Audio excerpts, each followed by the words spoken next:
మనం గత కొన్ని నెలల బట్టి ఈ 'జాయ్స్ పాత్' అనే పుస్తకాన్ని చదువుకుంటూ ఉన్నాము.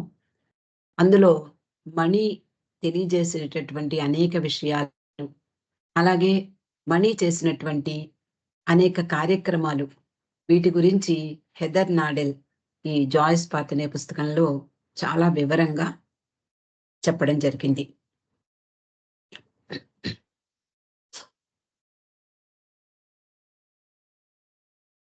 మణి ఆమె జీవించినటువంటి జీవితం ఎలాంటిది? బాబాకు ఏ విధంగా సేవ చేసింది? అలాగే మెహరాబాద్ కార్యక్రమాలలో అంటే పునరుద్ధరణ కార్యక్రమాల్లో ఎలాంటి పాత్ర వహించింది? ఈ విషయాలన్నీ కూడా మనం చదువుకుంటూ ఉన్నాం. మెహరాబాద్‌లోని పాత ఆశ్రమ భవనాలలో కొన్నిటిని పునరుద్ధరించారు. అనేక మందికి యాత్రికులకు వసతిని కల్పింపచేశారు. ముఖ్యంగా మణికి మేమెలాగైతే బాబా సన్నిధిలో జీవించామో, అలా యాత్రికులు కూడా ఈ పవిత్ర భూమిని కాపాడుతూ, ఆ పవిత్రతను కాపాడుతూ, వాళ్ళకి కొన్ని అసౌకర్యాలున్నా, ఎలాంటి ఒడిదుడుకులున్నా ఏమాత్రము పట్టించుకోకుండా బాబా ప్రేమనే పొందాలి అనేటటువంటి విషయాన్ని ఆమె ఆ రోజుల్లో యాత్రికులకు సూచించేది. 1980 సంవత్సరంలో మెహర్ పిలిగ్రిమ్ సెంటర్ ప్రారంభమైంది. పాద్రి, మణి వీళ్ళిద్దరూ చాలా కృషి చేసి దాన్ని ప్రారంభించారు. అలాగే వాళ్ళిద్దరూ కలిసి అనేక నియమాలు, విధానాలు కూడా రూపొందించారు. అక్కడ ఉండేటటువంటి యాత్రికులు కానివ్వండి, అలాగే అమరతిథికి వచ్చేటటువంటి యాత్రికులు, అక్కడ డి హాస్టల్, సి హాస్టల్ ఇవన్నీ తర్వాత నిర్మితమయ్యాయి. అక్కడ ఉండేటటువంటి యాత్రికులు, బాబా ప్రేమికులు, మాకు ఈ వసతి బాగోలేదు, ఈ సౌకర్యంగా లేదు, ఇలా కొన్ని కొన్ని ఫిర్యాదులు చేసేవారు ఆ రోజుల్లో కూడా. మనం ఈ రోజుల్లో ఎలాగైతే కొన్ని కొన్ని ఇబ్బందులు పడుతున్నామో, వాటిని ఆ రోజుల్లో చాలా తక్కువ పట్టించుకునేవారు. ఇప్పుడు మనకి మన ఇళ్ళల్లో సౌకర్యాలు ఎక్కువగా ఉండడం కారణంగా, అక్కడ ఉండే చిన్న చిన్న ఇబ్బందులను కూడా మనము ఓర్చుకోలేకపోతున్నాం. అలా ఆ రోజుల్లో అనేక మంది ఆహారం గురించి నిజానికి ఈ రోజుల్లో మనం చూస్తూ ఉన్నాము. అనేక మంది ఫుడ్ స్టాల్స్ పెడుతున్నారు. కొంతమంది ఉచితంగా పెడుతున్నారు. కొంతమంది మినిమమ్ తీసుకొని పెడుతున్నారు. అంతమంది యాత్రికులకు భోజన సదుపాయాలు, టిఫిన్‌లు అనేకం ఏర్పాటు చేస్తూ ఉన్నారు. అయినా కూడా మనకి ఏదో ఒక ఇబ్బంది, ఏదో కొంత అసౌకర్యం ఉంటూనే ఉంటుంది. ఏదో ఒక ఫిర్యాదులు చేసుకుంటూనే ఉంటాం. ఆ రోజుల్లో ఎలా ఉండేది అంటే, ట్రస్ట్ వాళ్ళు పెట్టే భోజనము అంటే యాక్చువల్‌గా అది రోటీ, ఒక మషాలా బంగాళాదుంప కూర. అది కూడా చాలా నీళ్ళగా ఉండేది. కొంతమందికి మీలో చాలా మందికి తెలిసే ఉంటుంది. ఆ రోజుల్లో 80 ప్రాంతంలో ఎలా ఉండేదో. ట్రస్ట్ వాళ్ళు ఆ భోజనాన్ని పెట్టేవారు. చాలా లిమిటెడ్ పీపుల్‌కే వచ్చేవాళ్ళు. వాళ్ళకే వాళ్ళు అలా భోజనం పెట్టేవారు. దాని గురించి ఆ రోజుల్లో ఫిర్యాదు చేస్తూ ఉంటే, ఇరిచ్చి ఒకసారి ఇలా స్పందించారట. ఆయనేమన్నారు అంటే, ఆయన ప్రేమికులమైన మనం మెహరాబాద్ ఎందుకు వచ్చామో మర్చిపోకూడదు. ఇది పవిత్రమైన యాత్రాస్థలం. సెలవుల కోసం రాలేదు. అన్నిటిని మించి ఆయన ప్రేమ కోసం వచ్చాము. ఆయన కొరకు అంటే ఆయన ఇచ్చినటువంటి మంచి కానీ, చెడు కానీ, ఇబ్బంది కానీ, అసౌకర్యం కానీ ఆయన ప్రసాదంగా భావించాలి. తీర్థయాత్రలో మనకి ఎదురైన అన్ని పరిస్థితులను హృదయపూర్వకంగా అంగీకరించాలి.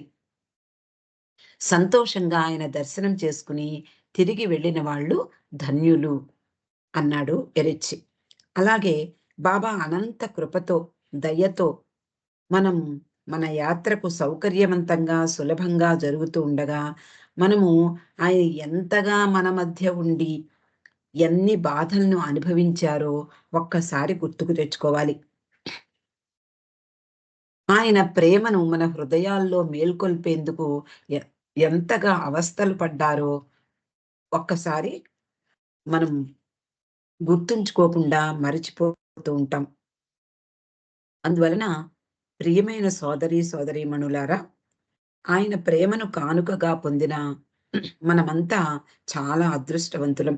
ఇప్పుడు అన్ని ఆశలను, కోరికలను తగ్గించుకుంటూ ఆయన ఇచ్చకు పూర్తి కృతజ్ఞతతో ఆ ప్రేమను తిరిగి ఇవ్వాల్సినటువంటి సమయం మనందరికీ వచ్చింది. మన ప్రియతమ ప్రభు అవతార్ మెహర్ బాబా ప్రేమలో, సేవలో మీకందరికీ శుభాకాంక్షలు. ప్రేమతో ఇరిచ్ అంటూ ఆ రోజుల్లో ఎవరో కంప్లెయింట్ ఇస్తే దానికి ఇరిచి ఈ విధంగా స్పందించారు. ఎంపీసీలో ప్రేమికుల సౌకర్యార్థం 1980 జూన్ 17 నుండి అది యాత్రికుల కోసం ప్రారంభించబడింది. మెహ్రా, మణి మొదలగు స్త్రీ మండలి వారందరూ కూడా అక్కడికి వచ్చి భోజనం చేస్తూ ఉండేవారు. అక్కడున్న బాబా ఫోటోకి పూలమాలలు సమర్పించి అక్కడ కూర్చునేవారు. మణి ఆ ఫోటోని చూసి, "నేను నా డబ్బా కెమెరాతో ఆ ఫోటో తీశాను సుమా" అంటూ వాళ్ళందరికీ చెప్పింది. అలాగే 1958వ సంవత్సరంలో బాబా తన సహవాసానికి వచ్చినటువంటి సహవాసీయులు అందరికీ కూడా ఒక సందేశం ఇచ్చారు. దాన్ని మణి ఎంపీసీ హాల్‌లో అంటే మెహర్ పిలిగ్రిమ్ సెంటర్ ఇప్పటికి కూడా మనందరికీ తెలుసు. లోయర్ మెహరాబాద్‌లో ఉంది. అక్కడ ఈ సందేశాలను పెట్టించిందట. అందులో ఒకటి చెప్తోందావిడ. "నేను మీకు మీరు ఆశించిన దానికంటే ఎక్కువే ఇవ్వగలను. లేదా ఏమీ ఇవ్వకపోవచ్చు కూడా. లేకపోతే అన్నీ ఇవ్వచ్చు కూడా. అందువలన మీ దైవీ ప్రియతముని నుండి ఏమీ ఆశించకుండా విశాల హృదయంతో రండి. నా మాటలను కాక నా మౌనాన్ని స్వీకరించడానికి రండి" అనేది అందులో బాబా ఇచ్చినటువంటి సందేశం. అక్కడ మరో గోడపై పాద్రి బాబాకు అత్యంత ప్రియమైనటువంటి హఫీజు సూక్తులను పెట్టించాడు.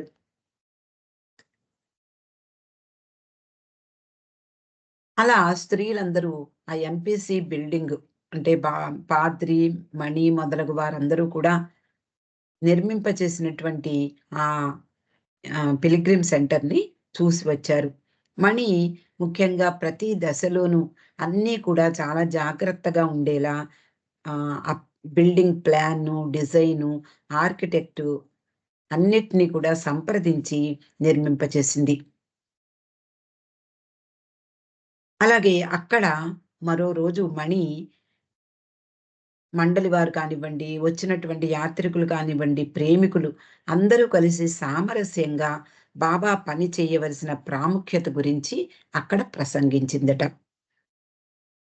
అలాగే ఎంపీసీ ప్రారంభించినటువంటి 2 సంవత్సరాలు తర్వాత పాద్రి బాబాను చేరిపోయాడు. అక్కడి వారందరూ కూడా తమ సమస్యలను పాద్రికి చెప్పుకునేవారు. తర్వాత మణికి చెప్పుకోవడం ప్రారంభించేవారు.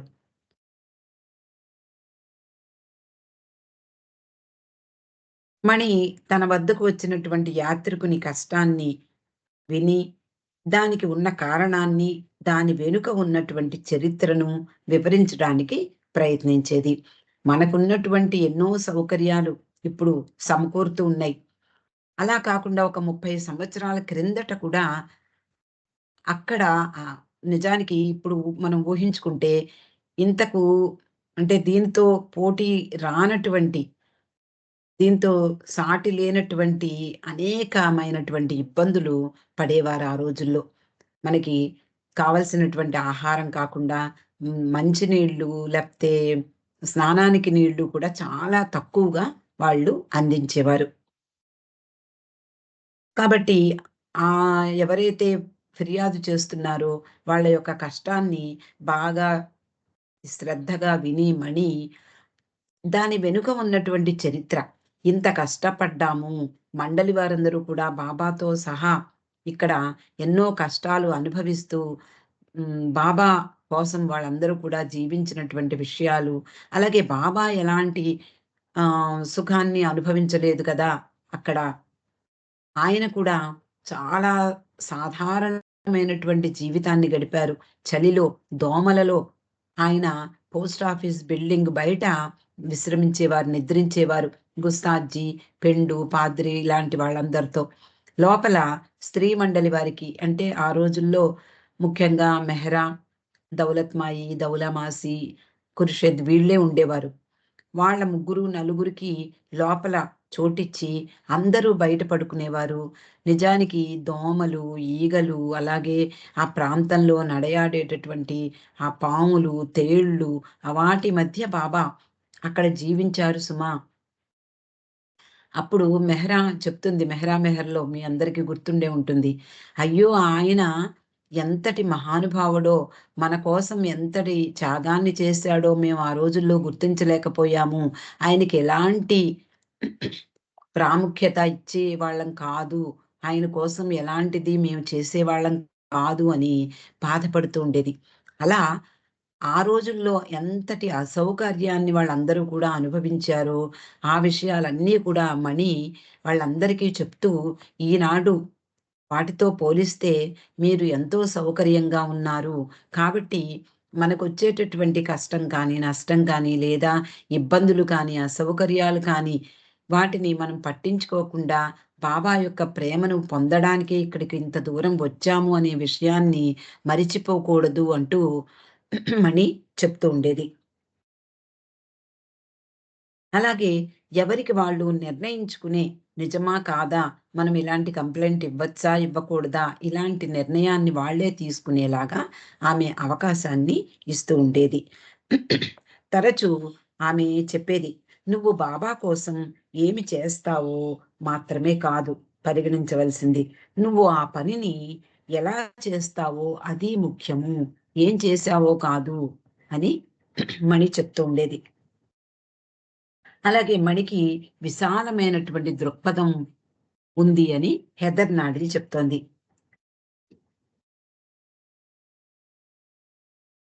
ఒకసారి ఒక యాత్రికుడు బాబాని అనుసరించేటటువంటి ఈ ప్రేమికుల మార్గం నాకు నచ్చలేదు అని చెప్పాట. ఆమె చాలా గంభీరంగా మండలి వారి గురించి, మండలి వారి దృక్పథం గురించి వివరించింది. ఇరిచన్నట్ట. ప్రేమికులు ఎంతమంది ఉన్నారో బాబాను చేరే మార్గాలు కూడా అన్ని ఉన్నాయి అని చెప్పాడు. అలాగే ఎంపీసీ అంటే మెహర్ పిలిగ్రిమ్ సెంటర్ లోపలి గోడలపై బాబా చిత్రపటాలు అనేకం వాటిని పెట్టారు. అందులో ఒకటి బాబా భోజనం చేస్తున్నప్పుడు, రెండవది టీ తాగుతున్నటువంటి ఫోటోలు డైనింగ్ హాల్‌లో పెట్టమని మణి చెప్పింది. అలా ఆమె బాబా ఫోటోలను వీలైన చోటులందు పెట్టించేది. సందర్భానికి తగినట్లుగా అవి ఉండాలని, ఆ ప్రదేశంలో యాత్రికులు భోజనం చేస్తూ తమ మధ్య బాబాయే ఉన్నాడు. అలాగే టీ తాగుతూ మనతో బాబాయే ఉన్నాడు అనేటటువంటి ఆ భావనలో ఉండాలి అని ఆవిడ కోరుకుంటూ ఉండేది.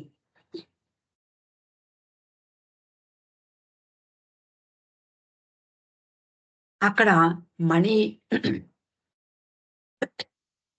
ఫోటో కూడా ఉంది. అందులో హెదర్ నాడని చెప్తోంది. ఆమె ఎంతో అలిసిపోయి ఉన్నట్లు కనిపిస్తోంది. కానీ మంచి క్రీమ్ కలర్ గోల్డ్ శారీలో వెలిగిపోతూ కనిపిస్తూ ఉంటుంది. అది బాబా 100వ జన్మదినానికి అంటే 100వ జన్మదిన వేడుకలకు ఆమె తీసుకున్నటువంటి ఫోటో. బాబా తన జన్మదినాన్ని తన ప్రేమికులు వారి వారి సెంటర్‌లలోనే జరుపుకునేందుకు ప్రోత్సహించేవారు. ఆ సంవత్సరం ఎరిచి ఫిబ్రవరి 15 నుండి యాత్రికులను యాత్రికులకు ఇచ్చేటటువంటి బసను మూసివెయ్యాలి అని నిర్ణయించుకున్నారు మండలి వారందరూ. అలా వాళ్ళందరూ కూడా ఎప్పుడైతే ఫిబ్రవరి 15 నుండి రాబోయేటటువంటి అంటే యాత్రికులు వచ్చే యాత్రికులకు బసను ఇవ్వకుండా ఆపారో, అప్పుడు వాళ్ళందరూ కూడా వాళ్ళ వాళ్ళ సెంటర్‌లలో బాబా యొక్క జన్మదిన వేడుకలను జరుపుకుంటారు అని వాళ్ళు భావించారు మండలి వారు. అది కూడా 100వ జన్మదిన వేడుకలు ఆ సంవత్సరం. మణి ఆలోచించింది. అయితే ఈ 100వ జన్మదిన వేడుక బాబా మనం ఎలా నిర్వహించాలి అని ఎంతో ఆలోచించి ఎంపీసీలో ఆ సభను ఏర్పాటు చేసింది. యాత్రికులు ఉండరు కాబట్టి మండలి వారు, కొద్దిమంది స్థానికులు, ప్రధానమైనటువంటి అహమ్మద్‌నగర్ ప్రేమికులు వీళ్ళే వస్తారు అని అక్కడ వాళ్ళందరూ కూడా ఒక నాటకాన్ని రూపొందించారు. ముఖ్యంగా మణి ఈ నాటకాన్ని వ్రాసింది. ఈ నాటకం గురించి ఇక్కడ కొంచెం క్లుప్తంగా తెలియజేస్తోంది హెదర్ నాడెల్. మణి తన మనసులో ఉన్నదేమిటి అంటే, అనేక సంభాషణలతో కూడి ఉన్నటువంటి నాటకం కాదు. సంగీతము, నృత్యముతో కూడినటువంటి దృశ్య రూపకం. బేబీ మెర్వాన్ అంటే మెర్వాన్ జన్మదినం రోజున స్వర్గంలో ఉండేటటువంటి దేవతలు అందరూ కూడా ఏ విధంగా స్పందించారో, వాళ్ళు ఏ విధంగా ఆనందాతిరేకాలతో ఆహ్, తన్మయం చెందారో ఆ విషయాన్ని చూపించాలి అని అనుకుంది. స్వర్గం అంటే దేవదూతలు మాత్రమే కాదు అంటూ హిందూ దేవుళ్ళ హిందూ దేవతలు, దేవుళ్ళు అన్నిటిని కూడా ఆవిడ రూపకల్పన చేసింది. అప్సరసలు, అలాగే మహమ్మదీయుల యక్షిణులు, దేవదూతలు, అలాగే 5 మంది పరిపూర్ణ గురువులు. ఇది ఆహ్, ఆ వెనకాతల నేపథ్యంలో ఉండవలసినటువంటి పాత్రలు అని సూచించింది. భూదేవి తన ప్రియతముని తిరిగి వచ్చి భూమాతను కాపాడమని వేడుకోవడంతో ఆ నాటకం మొదలవుతుంది. మానవాళిని అజ్ఞానాంధకారం నుండి విడిపించమని ప్రార్థిస్తుంది. ఐదుగురు సద్గురువులు క్యాండిల్స్‌తో ముందుకు వస్తారు. మణి మార్గదర్శకత్వంలో ఆ నాటకం రూపుదిద్దుకుంది. మెహరాబాద్‌లో అతి ముఖ్యమైనటువంటి పనులు మాత్రమే చేస్తూ మిగిలిన కార్యక్రమాలన్నీ కూడా నిలిపివేయబడ్డాయి. బాబా జన్మదినానికి ముందు 10 రోజులు అక్కడ ఉండేటటువంటి నివాసితులందరూ కూడా శక్తి వంచన లేకుండా కృషి చేశారట. అలా బాబా 100వ జన్మదినాన్ని జరుపుకుంటూ ఆ ఉత్సవంలో ఎంపీసీలో 80 మంది ప్రేక్షకులు పాల్గొన్నారు. వాళ్ళ ముందు ఈ ప్రదర్శన జరిగింది. మండలి సభ్యులు, మెహరాబాద్‌లో ఉండేటటువంటి మండలి వారు, నగర్ నుండి సన్నిహితులు అందరూ వచ్చారు. నాటకం 15 నిమిషాలు సాగింది. బేబీ మెర్వాన్ పైనుండి కిందకు ఒక ఊయలలో అంటే స్వర్గం నుండి దిగుతున్నట్లుగా చూపించారు. అక్కడ దేవతలందరూ కూడా లాలిపాటలు పాడుతూ ఉన్నారు. జొరాస్ట్రియన్ వేషధారణలో ఆ చంటి బిడ్డ జొరాస్ట్రియన్ దుస్తులు ధరించి ఆ ఊయలతో పాటు కిందకి దిగి వస్తాడు. అక్కడ గులాబీ రేకుల పూల వర్షం కురుస్తుంది. చూసేవారి ఒళ్ళు పులకరించిపోయిందట. నిజంగా బాబా స్వర్గం నుండి దిగి వస్తున్నాడా అని అనిపించింది. ఆనాటి మరో చిరస్మరణీయమైనటువంటి విషయం ఏమిటి అంటే, ఈ నాటకం కొనసాగుతూ ఉండగా బాబా కాలం నుండి మెహరాబాదులో నివసిస్తూ ఉండేటటువంటి సుశీల అనే ఆవిడకు గుండెపోటు వచ్చింది. స్త్రీ మండలి వెనుక వైపు గందరగోళం నెలకొనింది. అంటే ఒక ప్రక్కన నాటకం సాగుతూ ఉండగా, అక్కడ ఈ సుశీల అనే ఆవిడకి గుండెపోటు రావడంతో కలకలం చెలరేగింది. అత్యవసర పరిస్థితి, ఎమర్జెన్సీ పరిస్థితిలో ఆమెను స్ట్రెచ్చర్ మీద తీసుకొని వెళ్లారు. అలా కానీ మణి మొదలైన వాళ్ళందరూ కూడా ప్రదర్శన కొనసాగించమని సూచించారు. సుశీల నిజానికి ఆమె గుండె ఆగిపోయిందట. డైనింగ్ హాల్‌లో ఆమెకు సీపీఆర్ చేశారు. తర్వాత హాస్పిటల్‌లో చేర్చారు. కొంతకాలం ఉండి ఆమె తిరిగి వచ్చింది. బాబా 100వ జన్మదినం తనకు మరోసారి మరో జన్మను ప్రసాదించింది అని ఆమె చెప్పేదట. అలా ఆమె తర్వాత 5 సంవత్సరాలు జీవించింది. ప్రదర్శన ముగింపులో మెరుస్తున్నటువంటి ఒక తెప్ప అనేది విడిపోయి ఎక్కువ భాగం మణిపై పడిపోయిందట. ఆమె ఎంతో థ్రిల్లింగ్‌గా భావిస్తూ ఆ స్టేజ్ మీదే ఉండిపోయింది. చుట్టూ దేవతలు, దేవదూతలు, దేవుళ్ళు, ఆమె చుట్టూ ఉండేటటువంటి ఆ దేవతలు, ఆ తర్వాత పైనుండి కురిసేటటువంటి మెరుపులు, ఇవన్నిటితోటి ఆ నాటకం సమాప్తమైంది. బాబా ఇంట్లో మణి ఏ విధంగా మణి తన యొక్క చిన్ననాటి ఆ ఇంటిని వివరిస్తోందో ఇక్కడ పొందుపరచబడింది. బాబా ఇంట్లో మనమందరికీ తెలుసు. అందరం కూడా పూనాలో ఉండేటటువంటి బాబా ఇంటి లోపలికి వెళ్ళిన వాళ్ళమే. అక్కడ ఉండేటటువంటి విషయాలు మనకు మళ్ళీ గుర్తుకు తెచ్చుకునేలాగా వివరిస్తోంది. బాబా ఇంట్లో హాల్లోకి అడుగుపెట్టగానే ప్రియమైన బాబా యొక్క పెద్ద చిత్రం కుడివైపు మెహ్రా, ఎడమవైపు మణి, వీళ్ళ చిత్రాలు కూడా కనిపిస్తాయి. వాటి కింద షిరీన్ మాయి చిత్రం సారీ పెరీన్ మాయి చిత్రం, బెహ్రం భార్య చిత్రం కనిపిస్తుంది. బాబా చెప్పినట్లు ఆమె మొదట బాబాని ప్రేమించేది. తర్వాత మెహ్రాని, మణిని, ఆ తర్వాతే బెహ్రం అంటే తన భర్తని, పిల్లల్ని ప్రేమించేది. బాబా ఇంటిని తన స్వంత ఇంటికి వచ్చినట్లుగా ఆమె భావించింది. ఆమె పుట్టి పెరిగిన ఇల్లు కాదది. అయినా ఆ కుటుంబం అంతా కూడా బాబాకు చెందినవారు. బాబాని అందరూ గాఢంగా ప్రేమించారు. బాబా కూడా వారిని అంతకు మించి ప్రేమించేవారు. అనేక సంవత్సరాల క్రిందటే ఆమె బాబా ఆశ్రమంలో చేరిపోయింది. 1960లో బాబా ఆమెను నా కుటుంబాన్ని చూసుకో అని ఆమెను మళ్ళీ పూనాకి పంపించారు. ఆమె బాబా కోరికను మన్నించి సు 100% ఆయనకు విధేయతతో ఆ కుటుంబాన్ని స్ పెద్దగా సంరక్షించసాగింది. అలా ఆమె మొదట బాబాను అత్యధికంగా ప్రేమించేది. తర్వాతే మెహ్రా, ఆ తర్వాతే మణి. మణి తన తల్లిదండ్రులు షెరియార్జీ, షిరీన్ మాయి గురించి తన గాడ్ బ్రదర్ పుస్తకంలో ఎంతో విపులంగా వ్రాసింది. వారి స్మృతులు అక్కడ అంతటా నిండి ఉంటాయి. ఆ ఇంట్లో వాళ్ళ ఇద్దరూ ఏ విధంగా అక్కడ జీవించారు, అలాగే అక్కడ వాళ్ళ యొక్క పిల్లలందరినీ కూడా ఎలా పెంచి పెద్ద చేశారు, ఈ విషయాలన్నీ కూడా అక్కడికి వెళ్ళగానే గుర్తుకొస్తూ ఉంటాయి. అలాగే అక్కడ వాళ్ళ యొక్క చిత్రపటాలున్నాయి. వాళ్ళని ఆ ఫోటోలు చూడగానే వాళ్ళు సజీవంగా అక్కడే ఉన్నారా అనిపించేలాగా భావిస్తాం మనమంతా కూడా.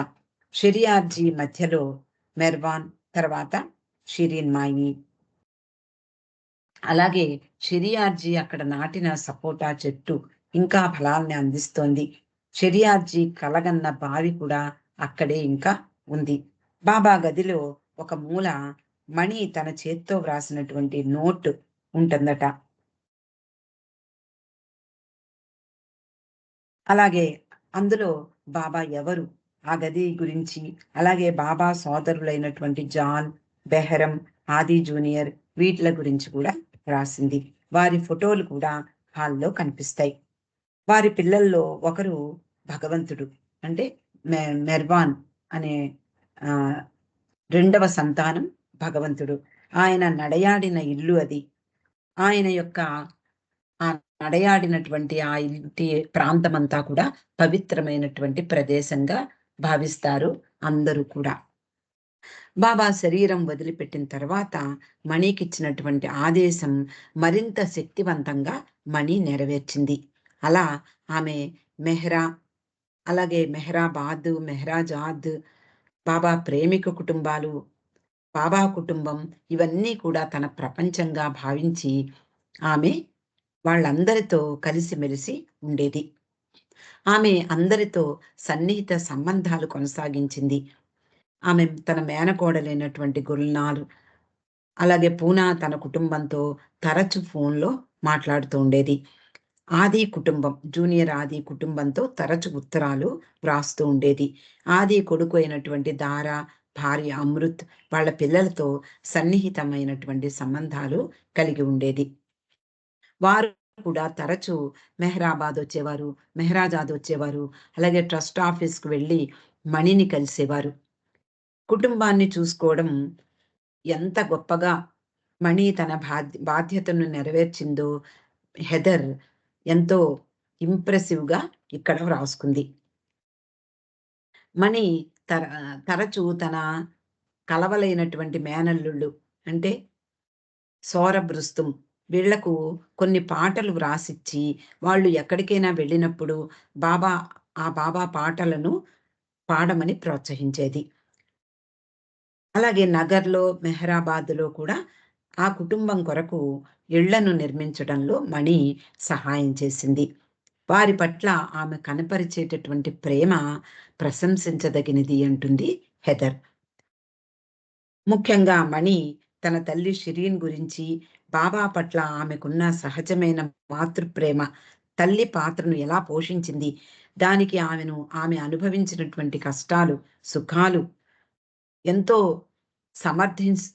అంటే సమర్థనీయంగా ఆమె కనపరిచినటువంటి ఆహ్, ఆహ్, స్పష్టత, అలాగే గాంభీర్యం ఇవన్నీ కూడా తరచూ మణి తన తల్లి గురించి చెబుతూ ఉండేది.